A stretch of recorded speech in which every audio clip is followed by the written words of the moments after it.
Okay, good evening to all of you. तो जो last lecture था उसमें हम लोगों ने ये न्यूमेरिकल देखा था। Okay, yes. उसके बाद फिर we saw the concept of potential energy of a single charge in an external electric field. Okay, तो उसका वैल्यू आता है P is equal to what, okay, Q into the value of potential at that point in the particular field. यानी एक ऐसा समझो आप, एक इलेक्ट्रिक फील्ड है और वो इलेक्ट्रिक फील्ड में एक पर्टिकुलर पॉइंट पे जो पोटेंशियल है that is what V, and the value of v depends on what, okay, r। तो उन्होंने वही बोला हुआ है, the value of v is function of what, r, position vector r, ऐसा आप कंसिडर कर सकते हैं। सो जो पोटेंशियल एनर्जी सिस्टम में स्टोर होगी, okay, to bring a charge q will be equal to what, q into v, okay, and v which is function of r। ये clear है? ओके, अब इसके बाद जो नेक्स्ट कंसेप्ट है that is potential energy of a system of two charges in an external electric field. ठीक है, yes. अब इसमें जो सिंगल चार्ज का कंसेप्ट है वो हम लोग क्या करने वाले हैं, वापस यूज करने वाले हैं। तो इसको मैं आपको यहाँ पे इस तरह से एक्सप्लेन कर देता हूँ। अब बेसिकली हम लोग क्या बोल रहे हैं कि लेट अस से,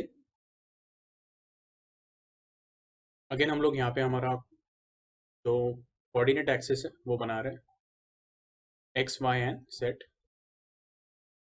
ओके, अब इस टाइम हम लोग क्या करने वाले हैं ना, जो ओरिजिन है उसके ऊपर एक बड़ा चार्ज रख देंगे। Okay, what we are saying is at this point 0,0,0, okay, which is point of origin. Okay, हम लोग एक बड़ा चार्ज रख रहे हैं, कैपिटल क्यू। ओके, अब ये कैपिटल क्यू की वजह से क्या रहेगा, हम लोग बोलेंगे आजू बाजू, ओके, थ्री डायमेंशनली हम लोग एक स्पीयर इमेजिन करते हैं। ओके, और वो जो स्पीयर है वो बेसिकली क्या इंडिकेट करता है, okay, it is going to indicate its electric field. Okay, point charge का जो इलेक्ट्रिक फील्ड होता है, ओके, तो हम लोग बोलते हैं कि वो इलेक्ट्रिक फील्ड कैसा रहता है, रेडियली आउटवर्ड रहता है वो पर्टिकुलर पॉइंट से। ओके, तो जब हम लोग उसको थ्री डायमेंशन में कंसिडर करेंगे तो at every particular distance from that point हमें इक्विपोटेंशियल सर्फेसेस मिलते जाएंगे in the form of spheres. Okay, ये हम लोगों ने पहले भी सीखा हुआ है, यानी आपको यहाँ पे भी एक इक्विपोटेंशियल सर्फेस मिलेगा, लेकिन वो कैसा रहेगा, it will be spherical at a distance r। Let us say this is r1, this is r2। Okay, ये आपको आ रहा है समझ में? तो एनीवे इसको मैं थोड़ा सा इरेज कर देता हूँ। Okay, fine. Now what we are saying is, okay, कि let us say we are bringing a charge q1 inside the field. Okay, तो मैं बोलूंगा work done to bring charge q1 inside the field is nothing but what, अब यहाँ पे जो capital plus q है, okay, yes, तो capital plus Q का इलेक्ट्रिक फील्ड रहेगा। ओके, और वो कैपिटल प्लस क्यू का जो इलेक्ट्रिक फील्ड रहेगा, ओके, हम लोग बोल रहे हैं कैपिटल प्लस क्यू कहाँ पे, ओरिजिन पे, तो उसका distance with respect to Q1 हम लोग ऐसे भी बोल सकते हैं that is nothing but the position vector of Q1। ये आपको आ रहा है समझ में? ओके, तो ये जो डिस्टेंस रहेगा इसको मैं R1 बोल लेता हूँ, या इसको हम लोग वेक्टर R1 भी बोल सकते हैं। ओके, अब मैं ऐसा बोलूंगा कि आप जब Q1 को लेके आए तो आप ऐसे बोलोगे सर Q1 जब हम लोग कैपिटल प्लस क्यू के इलेक्ट्रिक फील्ड के अंदर लेके आ रहे हैं तो उसको क्या होगा, अपोजिशन होगा, क्योंकि हम लोग ऐसा एज्यूम करेंगे कि Q1 is also what, it is a positive charge and capital plus Q is also what, positive charge. तो Q1 क्या एक्सपीरियंस करने वाला है, repulsion. Okay, anyway we are going to say work done will be nothing but work done on first charge is the magnitude of first charge into potential due to the main charge plus Q. Okay, अभी आप पूछोगे कि यहाँ पे हम लोग क्या लिखेंगे, मैं यहाँ पे लिखूंगा R1। क्यों? तो अगर मैं VR1 की वैल्यू लिखता हूँ, ओके, VR1 क्या रहने वाला है, तो it is going to be 1/4 pi epsilon capital Q upon R1। Okay, so VR1 is function of what, basically R1। Okay, अब ये जो R1 है, ओके, तो आप इसको VR1 के जगह पे सिंपली ऐसे बोल सकते हैं, okay, potential at distance R1।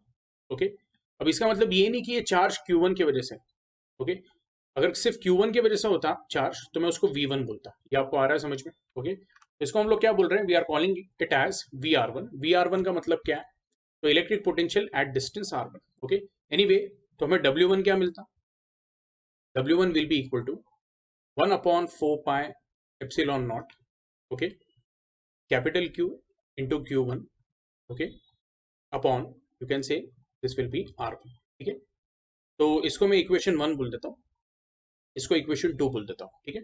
अब क्या कर रहे हैं हम लोग, एक और चार्ज लेके आ रहे हैं। Late us say that charge is what, it is Q2। और जब आप ये लेके आए सॉरी, जब आप ये चार्ज लेके आते हो तो इसका जो पोजीशन वेक्टर रहेगा that will B vector R2, और Q1 एंड Q2 के बीच में जो डिस्टेंस रहने वाला है, ओके, तो हम लोग इस तरह से दिखा देते हैं, या आप इसको डिस्प्लेसमेंट भी बोल सकते हैं, ओके। तो यहाँ पे अभी मैंने दो वेक्टर्स बनाए हुए। ये वाला जो वेक्टर है, कैपिटल Q से लेके Q2 तक, इसको मैं वेक्टर R2 बोल देता हूँ। एंड Q1 से लेके Q2 जो रहेगा, इसको मैं बोल देता हूँ this going to B R12, ठीक है। सो we'll say work done to bring the charge Q2 from infinity inside this field, okay। अब हम लोग बोलेंगे W2 को पहला जो रिपल्शन होगा वो बड़ा वाला जो कैपिटल प्लस Q है उससे होने वाला, तो वो क्या रहने वाला, it is going to be the charge Q2 into potential due to capital plus Q at distance R2। ये आपको आ रहा है समझ में? VR2 का अगर आप वैल्यू निकालने जाओगे, okay, so it will come as 1/4 pi epsilon naught Q upon R2, okay, yes. तो आई होप आपको VR2 का कंसेप्ट समझा है। जैसे हम लोगों ने VR1 का इक्वेशन लिखा है वैसे ही, ओके, VR2 का भी इक्वेशन लिखा है। अच्छा, अभी जो W2 है इसको मैं क्या लिख देता हूँ, तो it is work done to bring charge Q2, okay, inside the electric field, okay, you can say, okay, inside the electric field of capital plus Q। तो अभी ये क्या है, this is the first part of the work W2Q, okay.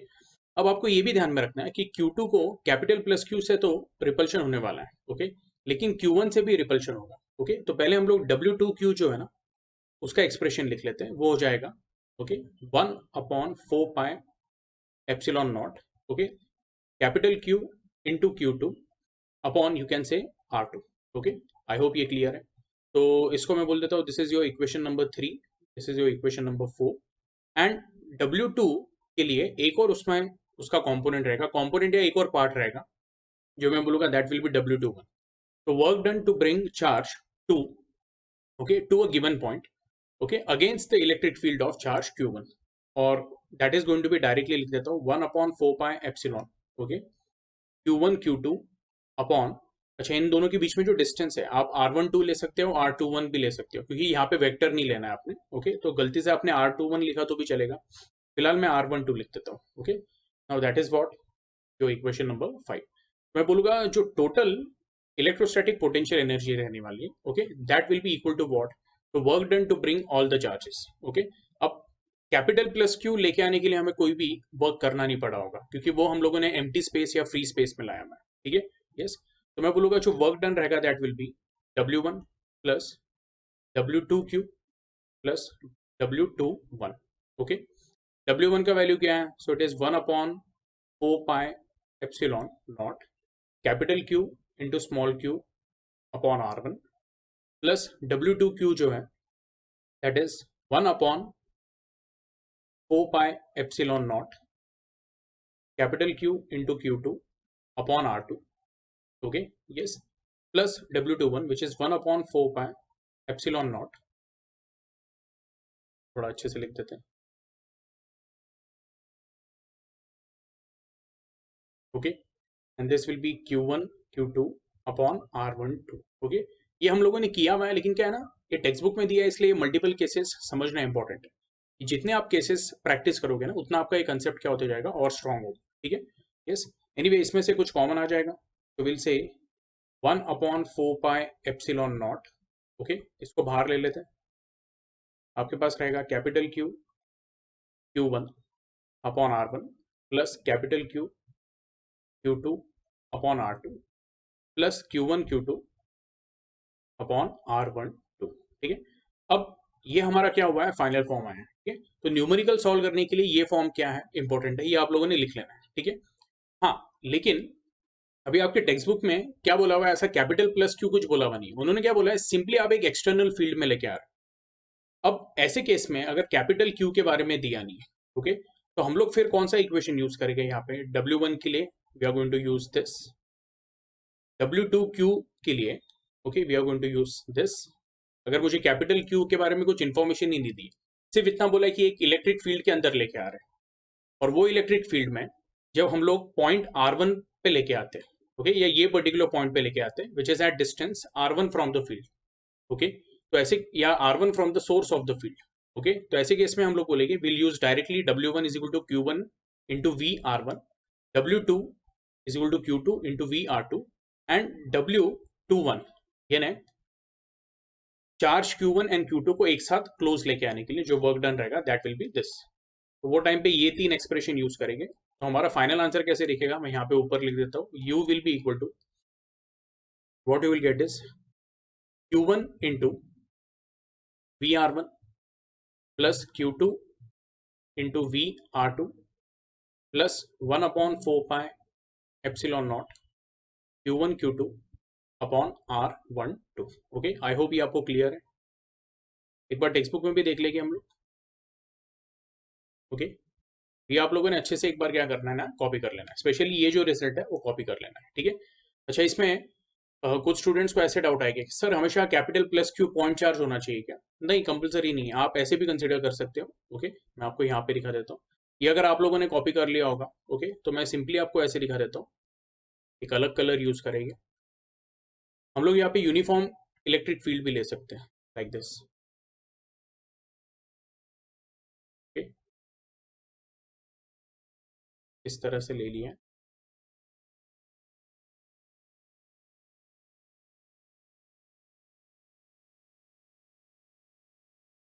Okay, तो I am using a red colour. Okay, और हम लोग ऐसे बोल रहे हैं जो यूनिफॉर्म इलेक्ट्रिक फील्ड है ना, वो ये प्लेट से चालू हो रहा है, तो इसके लाइंस ऑफ फोर्स कैसे रहेंगे, लाइक दिस, ठीक है।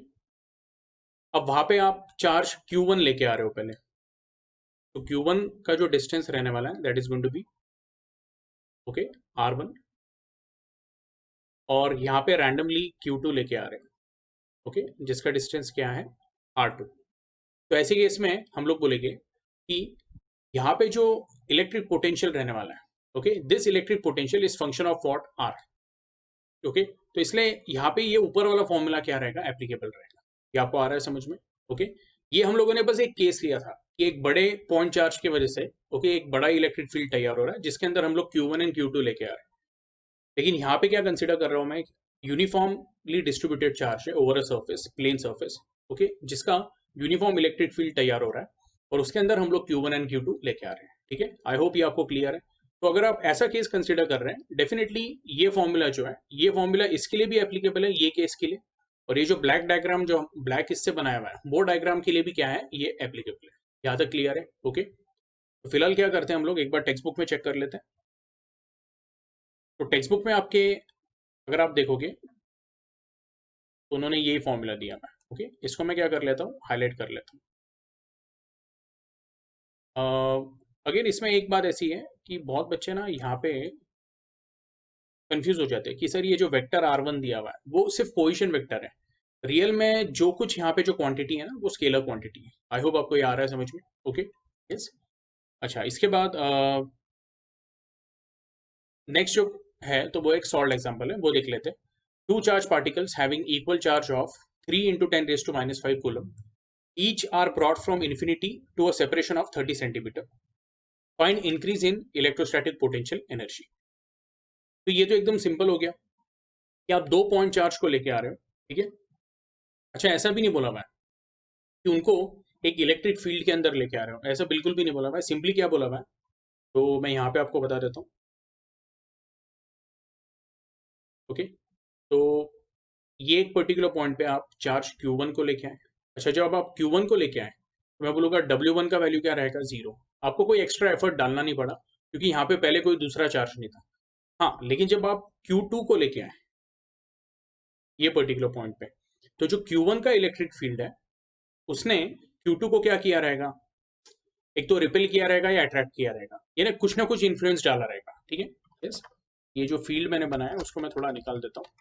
ओके, सिंपली ये दो पॉइंट चार्जेस दिखाता हूँ, इनके बीच में का जो डिस्टेंस रहेगा वो है R12, आप उसको R21 भी ले सकते हो, और R12 का जो वैल्यू दिया हुआ है that is given as 30 centimetre which is nothing but 3 into, या फिर इसको ऐसे लिख सकता हूँ मैं directly 0.3 metre, okay, 30 into 10⁻², okay, या फिर आप इसको डायरेक्टली 0.3 मीटर लिख सकते हैं, ओके। अच्छा, अभी और क्या दिया हुआ है यहाँ पे, तो दे have given both the charge particle have equal charge of 3 into 10⁻⁵ coulomb, okay.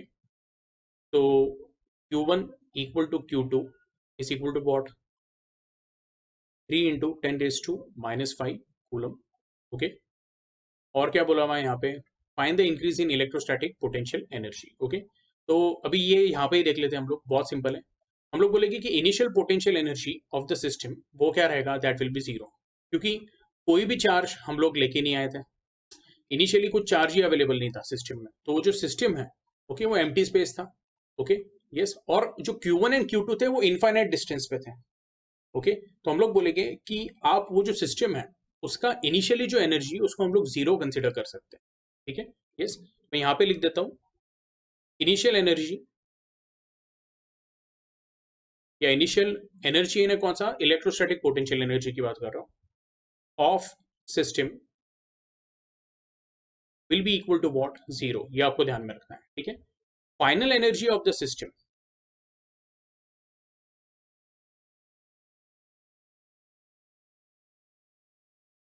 will be equal to work done to bring charge W1 plus work done to bring charge W2, लेकिन work done to bring charge Q1 that is going to be W1 and work done to bring charge Q2 that is going to be W2, okay। तो W1 जो है उसका value definitely zero है, क्योंकि Q1 को लाने के लिए कुछ रेजिस्टेंस नहीं लगा, लेकिन Q2 को लाने के लिए तो इसका वैल्यू जीरो है। Q2 को लाने के लिए मैं बोलूंगा it will B 1/4πε0 Q1 Q2 upon R12, ये हम लोगों ने काफी टाइम डिस्कस कर लिया है। तो मैं बोलूँगा फाइनल इलेक्ट्रोस्टैटिक एनर्जी जो है उसको हम लोग E1 बोल देते हैं, ठीक है, या फिर चाहिए तो उसको E2 बोल देते हैं, और जो इनिशियल एनर्जी था उसको E1 बोल देते हैं, okay, yes. So can I say delta E is nothing but equal to E2 minus E1 which is nothing but equal to E2 minus zero which is nothing but E2 which is 1/4πε0, okay, ये तो पूरा zero है, तो directly 1/4πε0 को मैं 9 into 10⁻⁹ लिख देता हूँ, ओके, इंटू Q1 का वैल्यू क्या है 3 इंटू 10⁻⁵ एंड Q2 का वैल्यू भी क्या है 3 इंटू 10⁻⁵। बहुत गिचमिट हो गया यार, आई होप आपको ये समझ में आ रहा है, ओके। डिवाइडेड बाय R12 यानी डिस्टेंस कितना दिया हुआ है, it is given as 0.3, okay. तो डेल्टा ई का जो आपका वैल्यू आएगा that will be, okay, can I say this is going to be, आप इसको ऐसे बोल सकते हो, ये जो 0.3 है, ओके, तो ये 9 को जब डिवाइड करेगा सो आपको मिलेगा दिस विल बी 30 इंटू 10⁻⁻5, -5 -10 हो जाएगा, ओके, -10 + 9 ये हो जाएगा आपका -1, ये आपको आ गया समझ में, ओके। तो 0.3 30 सा, okay, that is going to be what 9, तो मैंने यहाँ पे 30 लिख दिया, इंटू यहाँ पे 10⁻⁻5 -5 दोनों ले लिया हम लोगों ने, अभी 3 इंटू 3 ये कितना हो जाएगा, it is going to be 9, okay. तो आपका जो आंसर आएगा दैट विल बी 30 इंटू 10⁻⁻1 यानी 3 into 9 that is going to be 27 joule. This will be the increase in electrostatic potential energy of the system, okay, yes। बहुत simple question है, तो anyway I hope ये समझे आपको।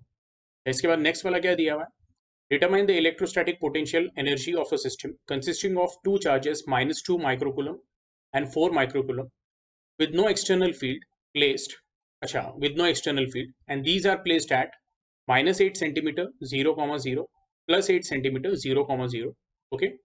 इसमें क्या बोला हुआ है, B, suppose the same system of charges is now placed in an external field, okay, where E is equal to A into bracket 1 upon R square, A is equal to 8 into 10⁵ centimeter raised to -2, what would be the electrostatic potential energy of the system। यहाँ पे अभी दो cases दिए हुए हैं, ठीक है। पहला वाला केस सिंपली ऐसा बोला हुआ है कि determine the electrostatic potential energy of the system consisting of two charges, okay, -2 microcoulomb and +4 microcoulomb, okay. इसको कैसे दिखाएंगे हम लोग, ये अगर आपका हो गया होगा तो इसको मैं एरेज कर देता हूँ, ओके। तो Q1 and Q2, okay, Q1 का जो वैल्यू लिया हुआ है that is taken as -2 microcoulomb, that is -2 into 10 raised to -6 coulomb. Q2 का वैल्यू जो है that is taken as 4 microcoulomb, that is 4 into 10 raised to -6 coulomb.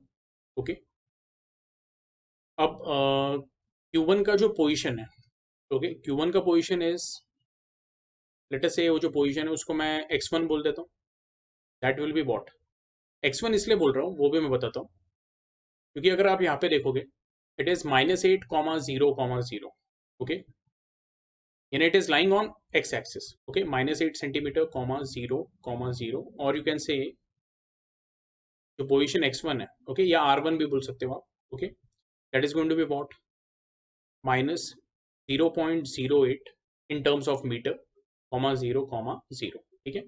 Similarly x2 जो दिया हुआ है, I think they have given it as, x2 जो दिया हुआ है, कितना दिया हुआ है, हाँ, +8 सेंटीमीटर, उसको भी मैं लिख देता हूँ +0.08, 0,0, ओके। तो अगर मैं ये x एक्सिस बना लेता हूँ लाइक दिस, बीच में आपका ओरिजिन का पॉइंट है, ओके, ये साइड पे रहेगा आपका +0.08 और ये साइड पे रहेगा -0.08, बराबर है। यहाँ पे आपने चार्ज Q1 को रखा हुआ है, यहाँ पे चार्ज Q2 को रखा हुआ है, ओके। तो इन दोनों के बीच में का जो डिस्टेंस है, लेट अस से ये पॉइंट को A बोल दिया, इसको B बोल दिया, तो मैं बोलूँगा, okay, distance AB is nothing but equal to, you can say A से लेके B, यानी 0.08 final minus of initial, okay. तो final position minus initial position, ये आपका हो जाएगा, ओके, 0.16 मीटर। ये आपको आ रहा है समझ में? तो दोनों के बीच में का डिस्टेंस अपने को पता चल गया। तो बेसिकली ए बी, यानी आप इसको R12 भी बोल सकते हो, A B which is equal to R12 is nothing but equal to 0.16 metre, ठीक है। आई होप ये आपको क्लियर है। Therefore we can say the work done to bring charge Q1 and Q2 together, okay, उसको हम लोग बोलेंगे W12, that will be equal to 1/4 pi epsilon, okay, Q1 Q2 upon R12, okay। I hope ये तो clear है आप लोगों को, okay, yes। तो ये जो टोटल वर्क डन रहेगा तो उसका वैल्यू रहेगा 1/4 pi epsilon नॉट, यानी ये हो जाएगा 9 into 10 raised to 9। Q1 का जो वैल्यू है that is -2 into 10 raised to -6। Q2 का जो वैल्यू है that is 4 into 10 raised to -6, okay, whole upon R12 which is 0.16। ये आपका हो जाएगा, this is going to be, let us say 2 into 4 8, okay, yes, और 8 into, आप ऐसे बोल सकते हो 8 into 0.02 will give you what 0.16, okay. तो फिलहाल मैं एक काम करता हूँ, जितना भी, ओके, नंबर से उनको मैं एक साथ ये कर लेता हूँ, 9 into 2 into 4, ये आपका थोड़ा सा ईजी हो जाएगा, ओके। 0.16 को मैं ऐसा लिख देता हूँ 16 into 10 raised to -2, ठीक है। नेगेटिव साइन मैंने बाहर ले ली इस तरह से, ओके। ये आपका क्या है ना, कैलकुलेशन आप डायरेक्टली भी कर सकते हो, लेकिन इसमें आपके एरर होने के चांसेस क्या हो जाते हैं, मिनिमम हो जाते हैं, ओके, यस। अच्छा, 10 raised to 9 into 10 raised to -6, 10 raised to 3 हो गया, और ये into 10 raised to -6, 10 raised to -3 हो गया, ठीक है, यस। अभी बचा क्या आपके पास, तो आप ऐसे बोल सकते हो is going to be 2 4 8, okay, 8 2 16, ये हो गया आपका -4.5, ओके। 10 raised to -2 ऊपर जाके +2 हो जाएगा, वो हो जाएगा 10 raised to -1, ओके। तो we'll say W12 is nothing but equal to -0.45 joule, okay. यहाँ तक क्लियर है, ओके। अब एक बार टेक्स्ट बुक में देख लेते हैं, टेक्स्ट बुक में जो पहला वाला केस दिया हुआ है, okay, it is coming as, okay, इन्होंने सिर्फ मैग्नीट्यूड लिया हुआ है, यहाँ पे जो नेगेटिव साइन है उसको उन्होंने निगलेक्ट कर दिया, ठीक है। अब जो नेगेटिव साइन है हमारे आंसर में वो क्या इंडिकेट करता है वो मैं बताता हूँ। ये देखो, यहाँ पे आपको ये एक्स्ट्रा एफर्ट नहीं लेने पड़ेंगे दोनों चार्जेस को क्लोज लाने के लिए। आप एक पर्टिकुलर पॉइंट पे जब इनको लेके आएंगे तो हम लोग बोलेंगे कि work will be done by the system itself, क्योंकि हम लोग क्या बोल रहे हैं कि फर्स्ट ऑफ ऑल जो भी आप वर्क डन करने वाले हो, ओके, यस, तो वो रिपल्शन के अगेंस्ट नहीं रहने वाला, यानी सिस्टम के अगेंस्ट नहीं रहने वाला। ओके, सिंपली आप चार्जेस को क्लोज लेके आ रहे हो, तो Q1 एंड Q2 एक दूसरे को क्या कर लेंगे, अट्रैक्ट कर लेंगे। ओके, यस, तो इसलिए due to negative charge of Q2, यहाँ पे आंसर में क्या आ रहा है, नेगेटिव साइन आ रहा है। अगर हम लोग सिर्फ मैग्नीट्यूड कंसिडर करेंगे, सो इट विल बी 0.45 जूल। ये क्लियर है? Okay, yes. अच्छा, इसका सेकंड पार्ट देख लेते हैं। Now what they have given is determine the electrostatic potential energy of system of two charges -2। Okay, ये तो पार्ट देख लिया हम लोगों ने। Okay, suppose the same system of charges is now placed in an external electric field. Okay, where E is given by A into 1 upon R square, where A is 8 into 10 raised to 5 centimeter raised to -2. What would be the electrostatic potential energy of the system? Okay, अब जब आपको electric intensity का formula दिया है, तो हम लोगों ने एक डेरिवेशन किया था, relation between the electric potential and electric intensity, and that is E is equal to minus dV by dx। Okay, ये आपको याद रहेगा। ओके, और इसमें आपको बस ये ध्यान में रखना है कि यहाँ पे उन्होंने वही कंसेप्ट यूज किया हुआ है, E is equal to minus dV by dx के जगह पे E equal to minus dV by dr use किया। ठीक है, दूसरी बात ये है कि आप इलेक्ट्रिक फील्ड में जब उसको लेके आ रहे हो, तो आपको ये वाला फॉर्मूला यूज करना है। देखिए, ये जो मैंने इसको हाईलाइट करके रखा हुआ है, सेम फॉर्मूला उन लोगों ने यहाँ पे लिखा हुआ है। Okay, in the electric field the total potential energy is. Okay, यही फॉर्मूला उन्होंने डायरेक्टली यहाँ पे लिया हुआ है, तो सिर्फ ये जो लास्ट का टर्म है वो उन्होंने पहले लिखा हुआ है। सो Q1 Q2 upon 4 pi epsilon R plus Q1 V into R1 plus Q2 V into R2। Okay, अब क्वेश्चन क्या आता है, ये तो आप सॉल्व कर लोगे, this part, this is actually easy. Okay, ये कोई बहुत चैलेंजिंग नहीं है। ये कैसे निकालना है, तो सबसे पहले आपको ये ध्यान में रखना है कि आप V कैसे निकालोगे। तो V का जो फॉर्मूला है, तो हम लोग बोलते हैं E is equal to what, minus D V upon D R. Therefore you can say V is equal to minus, okay, या integration of minus E into D R. Okay, अब ये कैसे है, तो वो मैं आपको यहाँ पे बता देता हूँ। ये पार्ट को हम लोग क्लियर कर लेंगे। तो we are seeing E is equal to minus dV by dr। Okay, therefore can I say dV is equal to what, minus E into dr। Okay, therefore we'll say V will be equal to what, okay, integration of minus E into dr। यहाँ तक clear है? Late us say this is your equation number 1। अब एक बार हम लोग क्या करते हैं, यहाँ पे देख लेते हैं। ओके, कि सबसे पहले उन्होंने क्वेश्चन में क्या दिया हुआ है, they have said the electric field is given by E is equal to A into, okay, 1 upon R square। तो ये वैल्यू सब्स्टिट्यूट कर देते हैं, E is equal to A into 1 upon R square। Okay, yes. तो अब यहाँ पे क्या बोला हुआ है, suppose the same system of charges is now placed in an external electric field E which is equal to A into 1 upon R square. ठीक है, अब इसमें अच्छी बात क्या है कि जो A है, A का वैल्यू दिया हुआ है और वो एक कांस्टेंट वैल्यू है, वो बाद में देख लेंगे हम लोग। तो ये वैल्यू ऊपर सब्स्टिट्यूट कर देते हैं, तो आपको मिलेगा V will be equal to, let us say A, minus sign को बाहर ले लिया मैंने, E को मैंने डाल दिया A into D R upon are square. Okay, A को भी बाहर ले लिया हम लोगों ने, तो ये हो जाएगा minus A into D R upon are square. Okay, therefore we will be equal to what, okay, so you can say minus A into, can I say, ये हो जाएगा आपका integration of are raise to -2, okay, into D r. अभी आपको बस ये ध्यान में रखना है कि यहाँ पे जो इलेक्ट्रिक पोटेंशियल है, तो वो क्या है, to bring a charge from infinity to a given point. Okay, तो from infinity to a given point R. Okay, ये हमको ध्यान में रखना है। तो इसको कैपिटल आर या स्मॉल आर भी आप बोल सकते हो। okay, ये हो जाएगा आपका A going to be integration of are raise to -2 का जो इंटीग्रेशन है, दैट विल बी, ओके, देखो, एक्स रेज टू एन का इंटीग्रेशन क्या होता है, X raise to N plus one upon N plus one. तो ये हो जाएगा R raise to -2 plus one upon, will say this going to be what,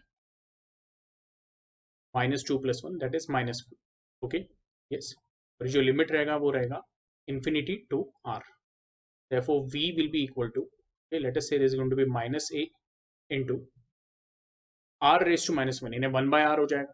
okay, तो ये हो जाएगा -1 अपॉन r, तो यहाँ पे लिमिट्स डाल देते हैं। ओके, यस, तो अब ये माइनस साइन भी चाहिए तो आप इसको यहाँ पे बाहर निकाल सकते हो। Okay, so minus A into -1 ये हो जाएगा आपका प्लस ए। ओके, और आपके पास रहेगा 1/r। Okay, so this will become 1/r minus 1/infinity। 1/infinity क्या होता है? It is 0। So this will become a into 1/r। ठीक है, तो आपके टेक्स्ट बुक में क्या किया हुआ है, उन्होंने इसको इंडिविजुअली सॉल्व किया हुआ है। ओके, जैसे यहाँ पे देखिए ये जो इंटीग्रेशन पार्ट है, ओके, उसका आंसर उनका a/r आ रहा है, सिर्फ उन्होंने स्मॉल r लिखा हुआ है, हम लोगों का कैपिटल R आ रहा है। ओके, ठीक है, जो भी है, जैसा हम लोगों ने लिमिट लिया हुआ है उस हिसाब से हमारा आंसर आ रहा है। ओके, अब r के वैल्यू चेंज हो गए, r यानी क्या है, तो विद रिस्पेक्ट टू, ओके, हम लोग बोलेंगे जो पोजीशन वेक्टर है, ओके, उसका, या फिर जहां पे हम लोग पॉइंट 0 कंसिडर करते हैं, पॉइंट ऑफ ओरिजिन, ओके, उससे एक पर्टिकुलर पॉइंट का जो डिस्टेंस है वो हमारा r है, ये आपको ध्यान में रखना है। ओके, यहाँ तक क्लियर है? ओके, एनीवे, अगर आप ये रिलेशन को देखोगे तो आपको मिलेगा a is equal to what, v into are.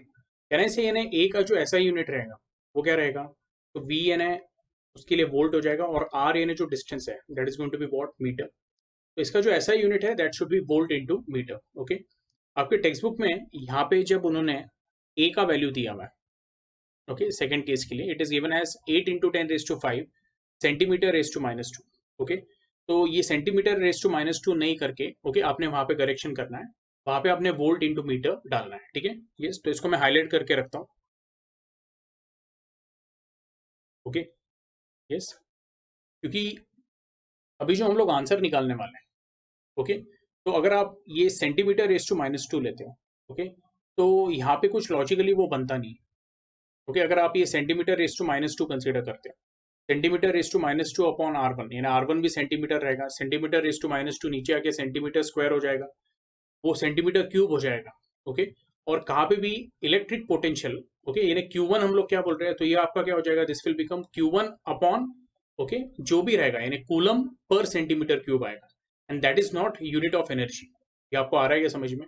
इसलिए ये आपको ध्यान में रखना है कि जो ए है, ए का ऐसा यूनिट क्या रहने वाला है, it will be volt into metre. तो वो छोटा सा करेक्शन आप लोगों ने कर लेना है। ठीक है, यस, एनीवे, यहाँ पे देख लेते हैं टोटल पोटेंशियल एनर्जी क्या रहने वाला है। It is going to be Q1 Q2 upon 4πε, okay, into R plus A into Q1 upon are.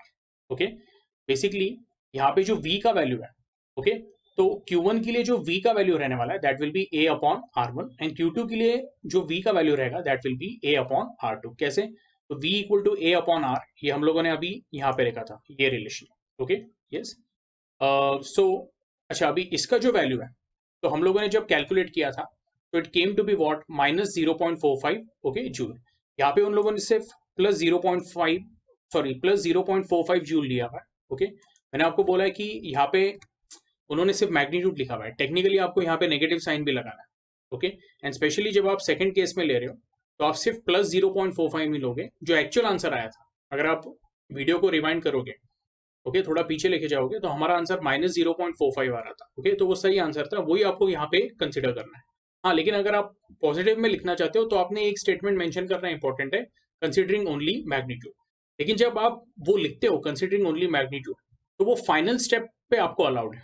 जब आप एनर्जी कैलकुलेट कर रहे हो तो जो इंडिविजुअल कंपोनेंट है एनर्जीज के, ओके, उसमें आप लोगों ने सिर्फ मैग्नीट्यूड कंसिडर नहीं करना है। ये आपको आ रहा है समझ में? Okay, so this is going to be -0.45, okay, plus A का वैल्यू कितना है, 8 इंटू 10⁵, Q1 का जो वैल्यू है that is -2 into 10⁶ upon R1 का जो वैल्यू है। तो यहाँ पे अब R1 का वैल्यू क्या रहेगा, तो उन्होंने दिया हुआ है कि -8 सेंटीमीटर। ओके, यानी पॉइंट ऑफ ओरिजिन से जो R1 है वो कितना है, -8 सेंटीमीटर एंड -0.08। लेकिन आप यहाँ पे माइनस नहीं लोगे क्योंकि लेंथ के वक्त आपने सिर्फ उसका मैग्नीट्यूड लेना है। हाँ, लेकिन जब आप चार्ज कंसीडर कर रहे हो तो वहां पे पोलैरिटी इंपॉर्टेंट है। ये आपको आ रहा है समझ में? ओके, और ना आप बोलोगे सर यहाँ पे भी हम लोग माइनस लेंगे, नहीं, यहाँ पे आपने क्या लेना है, उसको सिर्फ लेंथ कंसीडर करनी है, डिस्टेंस कंसीडर करना है, वो पॉइंट्स है। आई होप आपको ये क्लियर है। तो ये हो जाएगा आपका 0.08। सिमिलरली जो सेकंड वाला चार्ज है Q2, उसके लिए जो आपका आंसर आएगा that will B 8 into 10⁵ into 4 into 10⁵, okay, -6 रहने वाला है, क्योंकि माइक्रो कूलम है, इन्होंने यहाँ पे सिर्फ 6 दिया हुआ है, तो ये भी करेक्शन आप लोगों ने कर लेना है। ठीक है, यस, अपॉन 0.08। ओके, चाहिए तो ये कैलकुलेशन पार्ट में आपको बता देता हूँ। ओके, तो मैं क्लियर कर देता हूँ थोड़ा सा। ओके, तो जो टोटल एनर्जी रहेगी potential energy that will be -0.45. Okay, yes. के बाद जो पार्ट था वो क्या था, a into q one upon r one. Okay, तो a into q one, A का वैल्यू था 8 इंटू 10⁵ अपॉन 0.08. ओके, पहले केस में जो था, इंटू क्यू वन का जो वैल्यू था, क्यू वन का वैल्यू कितना दिया हुआ है, ओके, -2 इंटू 10⁻⁻6. ओके, माइक्रोकूलम में. ओके, ये प्लस साइन टेढ़ा हो गया, अच्छे से लिख लेता हूँ, is going to be plus. Okay, और भी एक पार्ट है that is 8 into 10⁵ upon 0.08. Okay, second वाला जो था वो +8 सेंटीमीटर पे था. ओके, और फर्स्ट वाला जो चार्ज था Q1 वो -8 सेंटीमीटर पे था. तो दोनों के लिए 0.08 ही आएगा, आपने सिर्फ लेंथ का मैग्नीट्यूड लेना है. ओके, और यहाँ पे चार्ज कितना दिया हुआ है, it is given as 4 microcoulomb. तो ये हो जाएगा 4 इंटू 10⁻⁻6. ये बहुत जगह पे टेक्स्ट बुक में उन्होंने नेगेटिव साइन दिखाई नहीं है. ओके, ये आपका हो जाएगा -0.45. Okay, this going to be what, okay, 8 into 10⁵. तो ये 8 अपॉन 0.08, यानी क्या मैं उसको 100 बोल सकता हूँ. तो 100 इंटू 10⁵ ये हो जाएगा आपका 10⁻7. Okay, into -2 into 10⁻6. ओके, और यहाँ पे आपको मिलेगा is going to be 100 into, okay, can I say ये आपका 100 आ गया है, 100 इंटू 10⁵ इंटू 10⁻6 इंटू 4.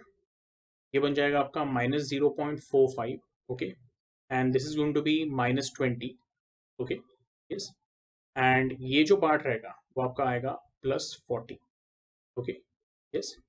तो इसको अगर आप प्रॉपरली सॉल्व करोगे तो आपका जो फाइनल आंसर आएगा is going to be, okay, 10 बराबर है, ये -20 हो गया है.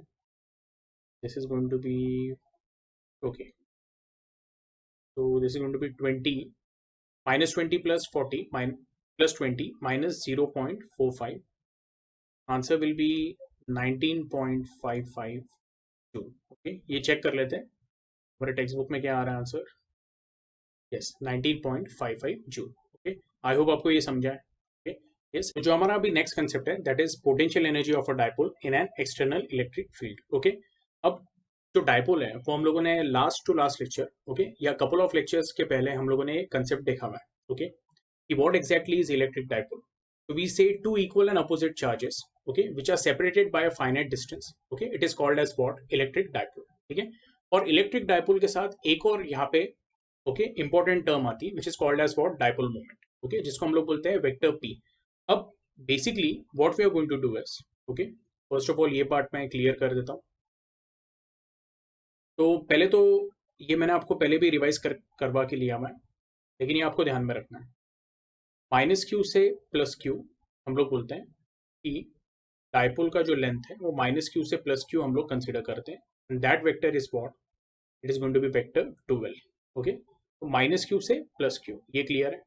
Okay, this is the centre of the dipole about which there will be a moment. Okay, ये ना इस तरह से सेंटर से एक एक्सिस पास हो रहा है एंड डायपोल इस तरह से क्या होगा, अगर डायपोल को रोटेट होना होगा तो, ओके, रोटेट क्यों होगा, तो ये डायपोल अगर मैं एक्सटर्नल फील्ड में रखता हूँ, ओके, लेट अस से ये आपका पॉजिटिव क्यू है, ये नेगेटिव क्यू है, और ये एक्सटर्नल फील्ड है, तो एक्सटर्नल इलेक्ट्रिक फील्ड पॉजिटिव से नेगेटिव रहेगा. तो पॉजिटिव इसको क्या करेगा, रिपेल करेगा, और हम लोग बोलेंगे पॉजिटिव ये नेगेटिव को क्या करेगा, अट्रैक्ट करेगा. तो यहाँ पे क्या क्रिएट होगा, एक मोमेंट क्रिएट होगा, moment of couple. Okay, anyway वो बाद में डिस्कस करेंगे, अभी फिलहाल इतना ध्यान में रखना है. जो डायपोल मोमेंट है, okay, vector P that is given by what, magnitude of one of the charge, यानी जिसको क्यू ले लिया, इनटू 12. ओके, तो यहाँ पे सबसे इंपॉर्टेंट ये है, आपको ये ध्यान में रखना है कि जो 12 है वो -q से +q मेजर किया जाता है. ओके, यस, यहाँ तक क्लियर है. अच्छा, अब अगर टेक्स्ट बुक के डायग्राम को देखोगे, ओके, तो वहां पे क्या दिया हुआ है, एक डायपोल है जो इंक्लाइंड रखा हुआ है हम लोगों ने, और उसका जो एंगल है विद द इलेक्ट्रिक फील्ड, वो एंगल कितना लिया हुआ है, थीटा लिया हुआ है. ठीक है, यस. तो सबसे पहले इसको हम लोग इस तरह से दिखा देते हैं. ये डायग्राम है, लेकिन अभी मैंने क्या किया है, इसको इंक्लाइन कर दिया. ये आपका +q है, ये -q है. ठीक है, पहले बेसिक कंडीशन हम लोग यहाँ पे समझ लेंगे. फिर बाद में जो पार्ट है डेरिवेशन का पार्ट, वो डायरेक्टली टेक्स्ट बुक में भी देख लिया तो भी okay, it will be very easy. Electric field का जो डायरेक्शन है, एक्सटर्नल इलेक्ट्रिक फील्ड का direction, that will be always from positive to negative, ये आपको ध्यान में रखना है। Okay,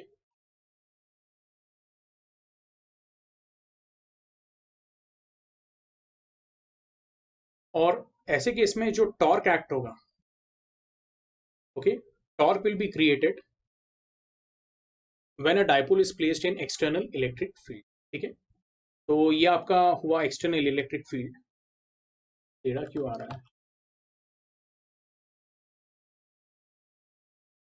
this will be your external electric field. ठीक है, अब इसमें आपको एक बात ध्यान में रखनी है, ये जो एक्सटर्नल इलेक्ट्रिक फील्ड है, जैसे मैं बोल रहा हूँ, it is from positive okay to negative. तो इस तरह से हम लोग बोलते हैं uniform okay electric field set होता है। अब ये इलेक्ट्रिक फील्ड में हम लोगों ने डायपोल रखा हुआ है, तो ये डायपोल पे ये वाला जो पॉजिटिव जो चार्जेस है, वो ये प्लस क्यू को क्या करेगा, रिपेल करेगा। तो मैं इस तरह से दिखा देता हूँ।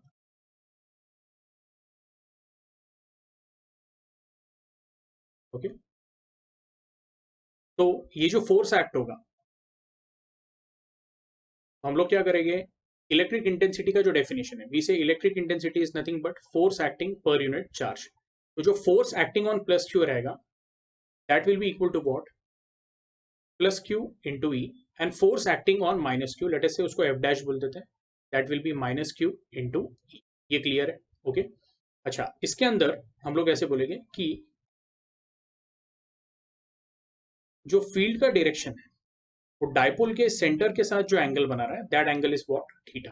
ओके, ये क्लियर है यहां तक आपको? ओके ओके, अभी आपको बस ये बात ध्यान में रखना है कि यहाँ पे जो टॉर्क एक्ट होने वाला है tau, that will be equal to what. तो ये डेरिवेशन पहले भी लिया था, ये बहुत ही सिंपल है।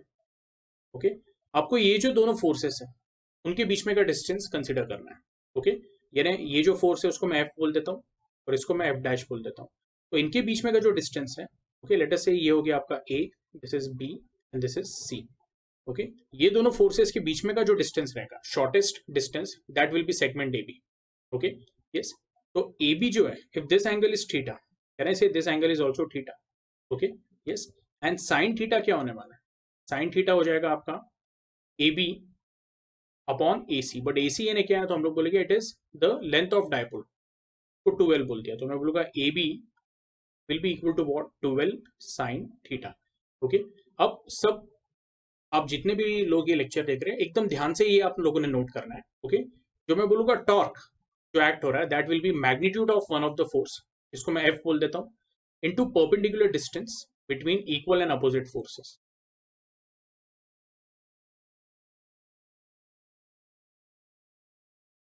ओके, ये किसका कंसेप्ट है, तो हम लोग बोलते हैं मोमेंट ऑफ कपल का।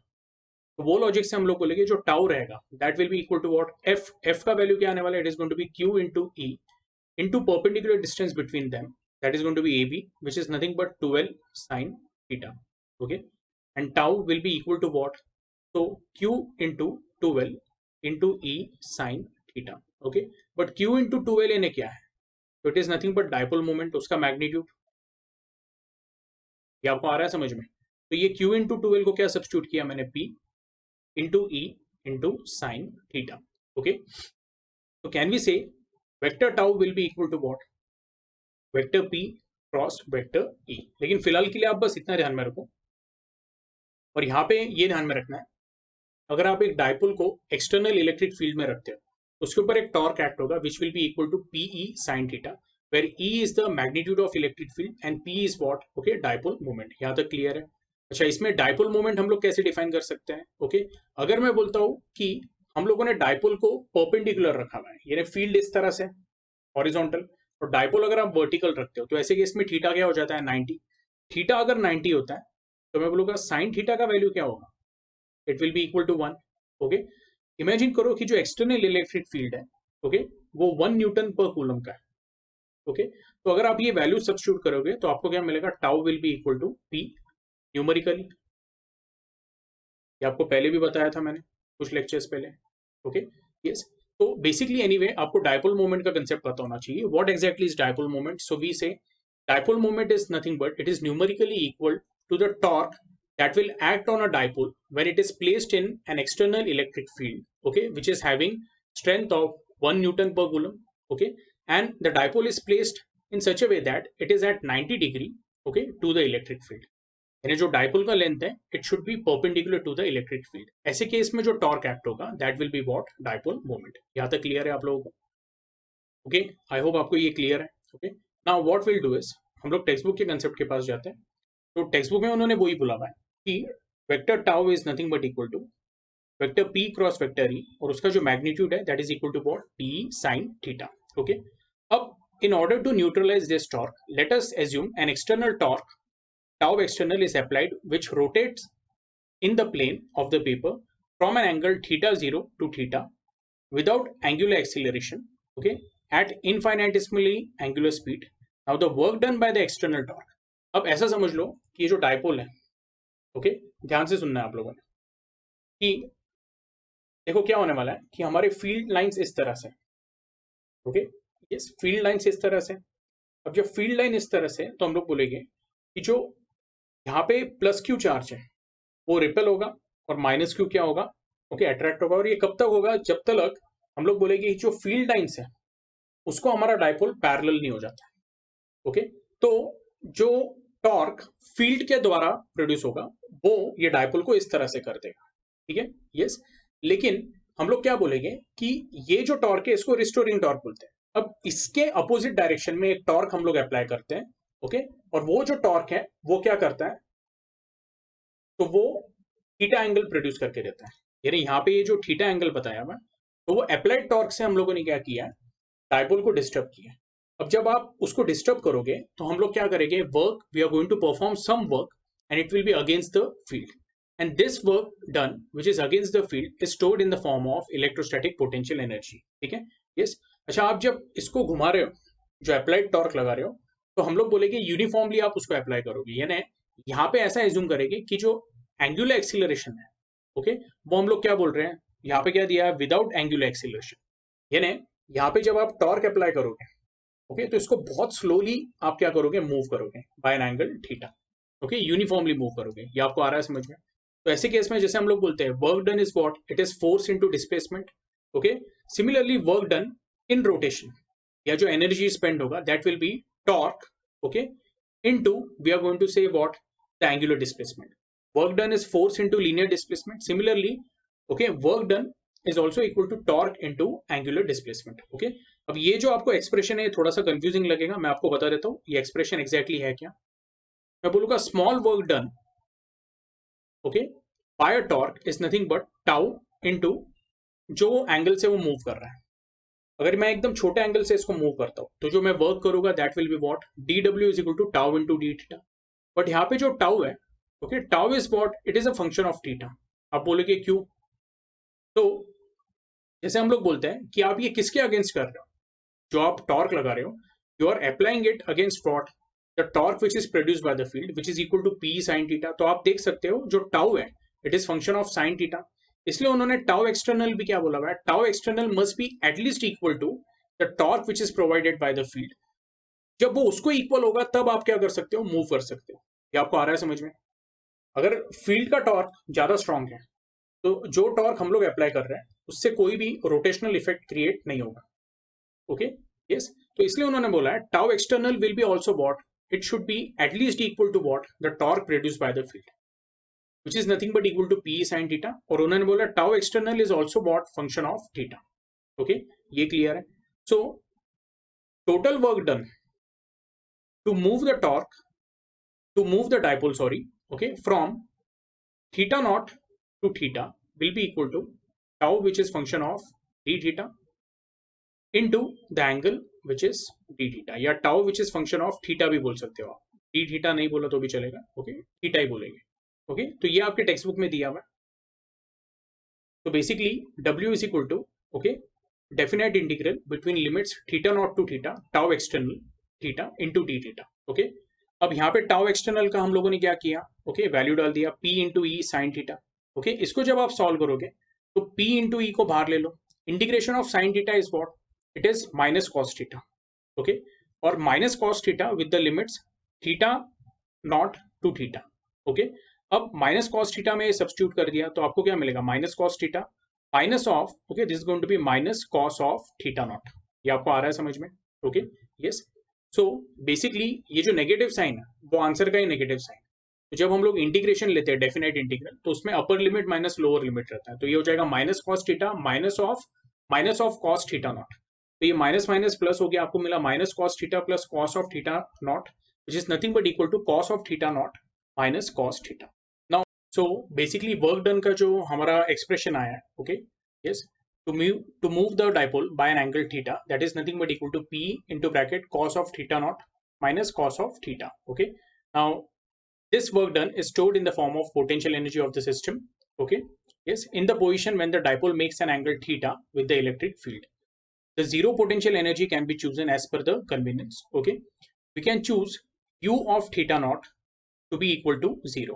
इसका मतलब क्या है, तो जब इनिशियली वी कैन से कि जो डायपोल था वो इक्विलिब्रियम पोजीशन पे था, यानी उसके ऊपर कोई अनबैलेंस फोर्स नहीं था, ओके। मैंने आपको बताया था कि जो डायपोल का पॉजिटिव है, ओके, वो रिपेल होके इस तरह से हो जाएगा और नेगेटिव इस तरह से हो जाएगा और डायपोल ऐसे रेस्ट पे आ जाएगा, ओके। तो ऐसे केस में क्या होगा आपको ये ध्यान में रखना है, ओके, कि यहाँ पे हम लोग बोलेंगे उसका जो इनिशियल पोटेंशियल एनर्जी है, ओके, वो क्या रहेगा, we can consider it as 0, okay, वही यहाँ पे दिया हुआ है। So u theta naught is nothing but equal to 0. So हम लोग बोलेंगे therefore u theta minus u theta naught, यानी final energy minus initial energy will be equal to what, p into bracket cos of theta naught minus cos theta. अब इसमें हम लोग बोलेंगे u theta naught को 0 ले लिया तो हम लोग बोलेंगे u theta is nothing but equal to p cos of theta naught minus cos theta, यानी u of theta naught इसको हम लोग 0 ही कंसिडर कर रहे हैं, ओके, क्योंकि हम लोग बोल रहे हैं कि ये इक्विलिब्रियम पोजीशन है, यहाँ पे कोई अनबैलेंस फोर्स नहीं है, तो कोई पोटेंशियल एनर्जी भी स्टोर नहीं है, ऐसा समझ लो आप, ठीक है, ये क्लियर है, ओके, यस। अब जब आप इसको मूव करोगे तो जो आप वर्क डन करने वाले हो, okay, that will be what, that will be increase in potential energy, okay. तो आप इसको फिलहाल आप ऐसे कंसीडर कर सकते हो, ये लेवल को 0 कंसीडर कर सकते हो रेफरेंस, ओके, ये आपको आ रहा है समझ में। तो will say u of theta is nothing but equal to p into bracket cos of theta naught minus cos theta. Now let us say if initially the dipole is perpendicular to the electric field, यानी अगर theta naught का value pi by 2 है तो ऐसे case में हम लोग बोलेंगे cos ऑफ पाई बाय 2 क्या हो जाएगा, okay, cos of pi by 2 is 0, तो ये पूरा टर्म 0 होके आपको मिलेगा u of theta is nothing but equal to what, minus p cos theta. u of theta यानी क्या, तो हम लोग बोलेंगे the energy that is stored when the dipole is moved by an angle theta against the electric field by an external torque. यहाँ तक clear है, तो मैंने अभी स्टेटमेंट ओके पढ़ा है, इसको वापस एक बार देखो आप, ओके, यस, या मैंने जो अभी स्टेटमेंट बोला है उसके ऊपर वापस एक बार अच्छे से आप लोगों ने ध्यान से देखना है, ठीक है। और इसमें एक और केस है, हम लोग बोलेंगे if initially the dipole is parallel to the field, जैसे मैंने आपको बोला था जो पॉजिटिव चार्ज है वो ऐसा हो गया और नेगेटिव इस तरह से हो गया और आपकी फील्ड लाइन्स इस तरह से, तो ऐसे केस में हम लोग बोलेंगे कि जो थीटा नॉट है उसका वैल्यू होगा 0 एंड कॉस ऑफ 0 क्या हो जाएगा 1, सो आपको मिलेगा u of theta is going to be what, p into bracket 1 minus cos theta, ठीक है। एनीवे इसके बाद इसके ऊपर एक न्यूमेरिकल है, वो हम लोग क्या करेंगे नेक्स्ट लेक्चर में देखेंगे, ठीक है। आई होप आज मैंने जितना भी समझाया हुआ है, ओके, वो आपको समझ में आया हुआ है, ठीक है, यस। तो आज के लिए हम लोग क्या करते हैं, हमारा लेक्चर यहाँ पे ही स्टॉप करते हैं, ओके।